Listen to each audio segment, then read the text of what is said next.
Hello student, biology class में आपका स्वागत है। आइए आज हम लोग पढ़ेंगे क्लास 9th के लिए पाठ 1 कोशिका जीवन की आधारभूत इकाई। एकदम शुरू से शुरू करते हैं आपको, ठीक है। देखिए, जो भी इस चैनल पे नए देख रहे हो तो थोड़ा सब्सक्राइब करें। देखिए, कब सब्सक्राइब करें? जब आपको पढ़ाई समझ में आ जाए तब, ऐसे नहीं। लाइक तो जरूर करें, जब अच्छा लगता है तो लाइक करें, ताकि हम और मेहनत करके और इतना अच्छा अच्छा वीडियो आपके बीच ला सकें। तो पहले आप अंत तक वीडियो को देखिए। देखिए, अंत तक देखिएगा ना तो बहुत कुछ आपको जानने को मिलेगा, क्योंकि इसमें हम कॉम्पिटिटिव चीज़ को निकाल के आपके सामने रखते हैं। आप कंपटीशन की भी अगर तैयारी कर रहे हैं ना तो आपके लिए बहुत बढ़िया और वरदान साबित होगा। तो आइए हम इसको शुरू से शुरू करते हैं। देखिए, ये बायोलॉजी है, ठीक है ना। बायोलॉजी, VIOLOGY, बायोलॉजी का हिंदी होता है जीव विज्ञान, ठीक है। देखिए, जो आप ये बायोलॉजी देख रहे हैं ना, ये बायोलॉजी जो है एक ग्रीक शब्द है। ग्रीक का तो अर्थ आप समझ ही गए होंगे कि विदेशी वर्ड है, ये ग्रीक वर्ड है। देखिए, इस ग्रीक वर्ड यानी बायोलॉजी शब्द का पहला प्रयोग जो हुआ था ना 1801 ईस्वी में हुआ था, ठीक है। कब हुआ था? 1801 ईस्वी में इस बायोलॉजी शब्द का उपयोग हुआ था और प्रयोग करने वाले थे लैमार्क, जर्मनी के। कहाँ के? नहीं, सॉरी, फ्रांस के थे। लैमार्क कहाँ के थे? फ्रांस के। लैमार्क फ्रांस के थे। इन्होंने बायोलॉजी शब्द का उपयोग 1801 में किया। और एक वैज्ञानिक थे ट्रेवीरेनस, ये जर्मनी के थे, ठीक है। देखिए, हमने आपको क्या बताया कि बायोलॉजी एक ग्रीक वर्ड है और इस बायोलॉजी शब्द का जो पहला प्रयोग किया था लैमार्क, फ्रांस, और ट्रेवीरेनस, जर्मनी। कब? 1801 ईस्वी में। कोई दिक्कत? अब आइए, बायोलॉजी जो है ना दो शब्दों के जोड़ से मिलकर बना है, एक बायो और एक लॉजी। ऐसे तो लोगस कहा जाता है, LOGOUS, लोगस कहते हैं या लॉजी, दोनों कह सकते हैं। देखिए, बायो का अर्थ क्या होता है? जीवन या जीव। बायो का अर्थ क्या होता है? जीवन या जीव, या यहां लिख देते हैं या जीव, ठीक है। और लोगस, LOGOUS, लोगस या लोजी, या इसको हम बोल सकते हैं कि लोजी। ना भी लिखोगे LOGY भी काफी है। तो बायो का अर्थ होता है जीवन या जीव, और लॉजी का अर्थ होता है अध्ययन,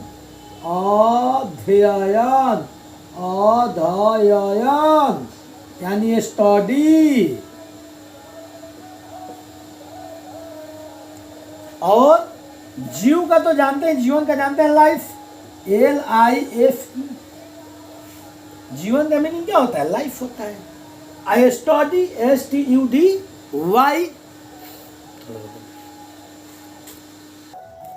तो आइए फिर से समझते हैं। बायोलॉजी एक ग्रीक शब्द है जो दो शब्दों के जोड़ से मिलकर बना है। पहला बायो, बायो का अर्थ होता है जीवन या जीव, जीवन का इंग्लिश होता है लाइफ। लोगस, LOGOS, लोगस होता है, सॉरी, लोगस का अर्थ है लॉजी, लोगस का अर्थ होता है अध्ययन, अध्ययन का अर्थ स्टडी। अब आप कह सकते हैं, देखिए, कि बायोलॉजी वह शास्त्र है जिसमें जीवन का अध्ययन प्राप्त किया जाता है, यानी जीव का अध्ययन प्राप्त किया जाता है, निर्जीव का नहीं। किसका? जीव का। और बायोलॉजी का पहला प्रयोग किसने किया था 1801 में? लैमार्क, जो फ्रांस के थे, और ट्रेवीरेनस, जो जर्मनी के थे। कोई दिक्कत? तो समझ में आ गया कि बायोलॉजी किसे कहते हैं।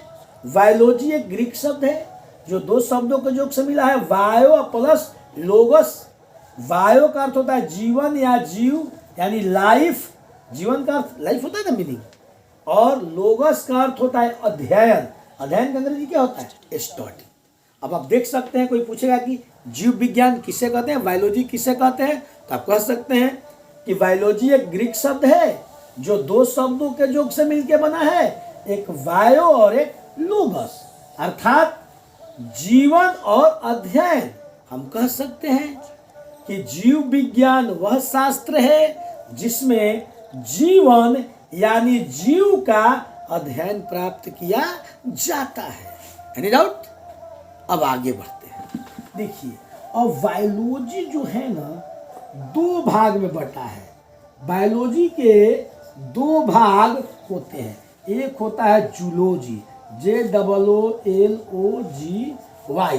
जूलॉजी होता है जंतु विज्ञान, ठीक है, जंतु विज्ञान। एक होता है बोटनी, वनस्पति विज्ञान, वनस्पति विज्ञान। देखिए, अब बायोलॉजी कितने भाग में बट गया, एक जूलॉजी हो गया और एक बोटनी हो गया। यानी जूलॉजी मतलब जंतु विज्ञान, यानी वैसा विज्ञान जिसमें केवल जंतु का अध्ययन प्राप्त किया जाता है उसको जूलॉजी कहते हैं, यानी जंतु विज्ञान कहते हैं। और वैसा विज्ञान जिसमें वनस्पति यानी पेड़ पौधा झाड़ी जड़ी बूटी इस चीज का अध्ययन प्राप्त किया जाता है उसको बोटनी कहते हैं, यानी वनस्पति विज्ञान। लेकिन दोनों स्तर से तो एक ही चीज न होता है जी, जीवन का अध्ययन किया जाता है, यानी इसमें जीव जंतु है तो सजीवे है उसका जीवन अध्ययन करना है, अब वनस्पति यानी पेड़ पौधा झाड़ी है तो इसमें भी तो जान है तो इसके भी जीवन का अध्ययन प्राप्त करना है। कोई दिक्कत?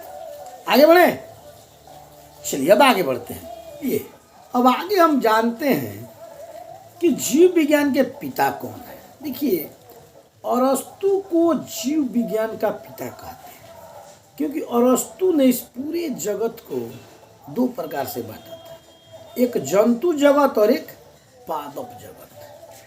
और आज भी देखिए कैरोलस लीनियस ने भी, कैरोलस लीनियस की अगर वर्गीकी का सिद्धांत पढ़िएगा ना तो उसमें भी जीव को दो ही वर्ग में बांटा गया है, एक जंतु जगत और एक पादप जगत। इसीलिए देखिए बायोलॉजी के दो पार्ट हो जाते हैं, जूलॉजी और बोटनी, ठीक है।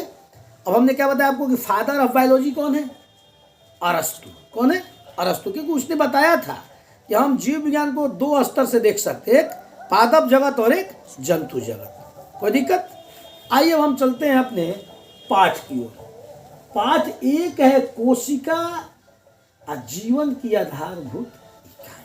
देखिए, कोशिका, सेल, अगर हम कोशिका के बारे में जानना चाहें तो सबसे इम्पोर्टेंट चीज़ है, देखिए आपके पूरे शरीर की अगर रचना हुई है तो इसी कोशिका से हुई है, और पूरे शरीर की रचना कहिए और इसकी क्रियात्मक इकाई भी कहिए। देखिए, पूरे शरीर की रचना और क्रियात्मक इकाई दोनों किसके द्वारा पूरा होता है, सेल के द्वारा। इसलिए अगर कोशिका की कोई परिभाषा पूछता है तो हम कह सकते हैं कि कोशिका जीवन की संरचनात्मक और शरीर क्रियात्मक इकाई है, यानी सेल से शरीर की रचना भी हुई है और जितने सारे कार्य भी निष्पादित होते हैं उसमें सबसे बड़ा योगदान किसका होता है, सेल का। कोई दिक्कत?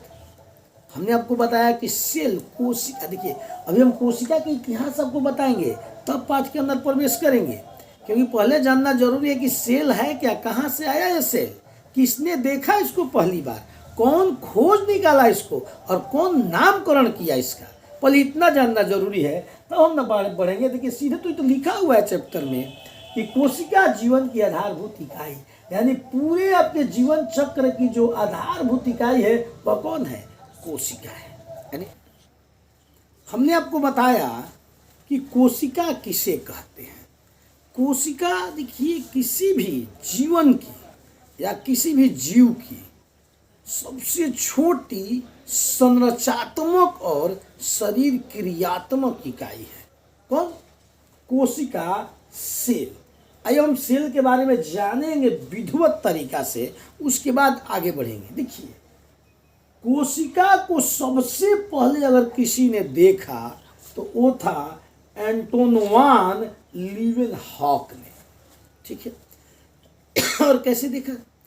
प्याज के छिलके पर देखा कोशिका को इलेक्ट्रॉन माइक्रोस्कोप की मदद से। ठीक है, आइए देखिए कि सबसे पहले कोशिका को किसने देखा? एंटोन लीवेनहॉक ने देखा था। अब देखिए, कोशिका के अध्ययन के विज्ञान को देखिए, जिस चीज में कोशिका का अध्ययन किया जाता है, कोशिका बहुत बड़ा चीज है ना जी। देखिए, जब एक बच्चा जन्म लेता है ना तो उसमें 9 अरब कोशिका होता है। अब सोचिए कि जब एक बच्चा जन्म लिया, यानी माँ के गर्भ से 9 माह बाद जब बाहर निकला तो उसमें 9 अरब कोशिका। सोचिए अब ये बच्चा जब इतना बड़ा हो जाए तो उसमें कितना कोशिका होगा। अब देखिए, कोशिका के आधार पर जीव को हम 2 वर्ग में बांट सकते हैं, एक कोशिकीय जीव और एक बहुकोशिकीय जीव। लेकिन अभी तो आगे का चीज, अभी यहाँ देखिए, कोशिका के अध्ययन विज्ञान को, यानी जिस चीज में कोशिका का अध्ययन किया जाता है ना, उसको साइटोलॉजी कहते हैं, यानी कोशिकीय विज्ञान कहते हैं साइटोलॉजी, CYTOLOGY, साइटोलॉजी कहते हैं। अब आइए नीचे कुछ बढ़ते हैं। तो कोशिका शब्द का प्रयोग सर्वप्रथम रॉबर्ट हुक ने 1665 ईस्वी में किया था। कब किया था? 1665 ईस्वी में। यानी देखिए, सबसे पहले देखा था किसने? एंटोन लीवेनहॉक ने। अब कैसे देखा था? आंख से देख लिया? नहीं, इलेक्ट्रॉन माइक्रोस्कोप की मदद से देखा था। लेकिन कोशिका शब्द का अगर प्रयोग कहीं देखने को मिला सर्वप्रथम किसी के द्वारा, तो कौन थे? रॉबर्ट हुक थे। और इन्होंने प्रयोग कब किया? 1665 ईस्वी। Any doubt? अब देखिए, अब थोड़ा हम कोशिका की चर्चा कर लें कि सबसे छोटी कोशिका, सबसे बड़ी कोशिका और सबसे लंबी कोशिका। अब आइए देखिए, सबसे छोटी कोशिका जीवाणु की होती है और उसका नाम क्या है? माइकोप्लाज्म गैलीसेप्टिकमा। ठीक है, यानी गैलीसेप्टिकमा है माइकोप्लाज्म, यानी देखिए जीवाणु। जीवाणु समझते हैं ना, ऐसा सूक्ष्म कण जो आंखों से दिखता नहीं है, और उसका आकार देखिए कितना होता है? 0.1 माइक्रोमीटर। और बताइए, माइक्रोमीटर में जिसका आकार है, इसको देखने के लिए आपको क्या चाहिए? सूक्ष्मदर्शी चाहिए। बिना इलेक्ट्रॉन माइक्रोस्कोप की मदद से आप इसे देख नहीं सकते हैं, इतना सूक्ष्म होता है। बताइए कोशिका। तो आ सकता है, देखिए कॉम्पिटेटिव भी में पूछता है ये, हर कंपटीशन के लिए क्या है, बहुत ही बढ़िया है कि सबसे छोटी कोशिका जीवाणु है। उस जीवाणु का नाम क्या है? माइकोप्लाज्म गैलीसेप्टिकमा, यानी कह सकते हैं गैलीसेप्टिकमा।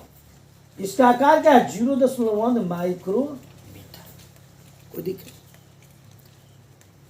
फिर से एक बार आइए देखते हैं।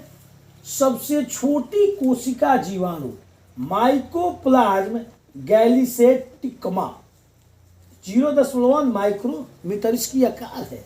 अब देखिए, सबसे बड़ी कोशिका शुतुरमुर्ग के अंडे की होती है, जिसका आकार क्या है? 170 × 135 मिलीमीटर। देखिए, ये माइक्रोमीटर में और ये मिलीमीटर। अब समझ सकते हैं ना कि माइक्रोमीटर और मिलीमीटर में कितना का अंतर होता है। तो ये सबसे छोटी है जिसका 0.1 माइक्रोमीटर है, माइकोप्लाज्म गैलीसेप्टिकमा का। और इसमें है शुतुरमुर्ग का अंडा। सबसे बड़ा किसका कोशिका होता है? शुतुरमुर्ग के अंडा का होता है। इसकी आकृति क्या है? 170 × 135 मिलीमीटर। अब देखिए, और सबसे लंबी कोशिका तंत्रिका कोशिका होती है, जिसको न्यूरॉन बोलते हैं। क्या बोलते हैं? न्यूरॉन बोलते हैं। Any doubt? तो आज के क्लास में इतना ही, मिलता है नेक्स्ट क्लास में। धन्यवाद।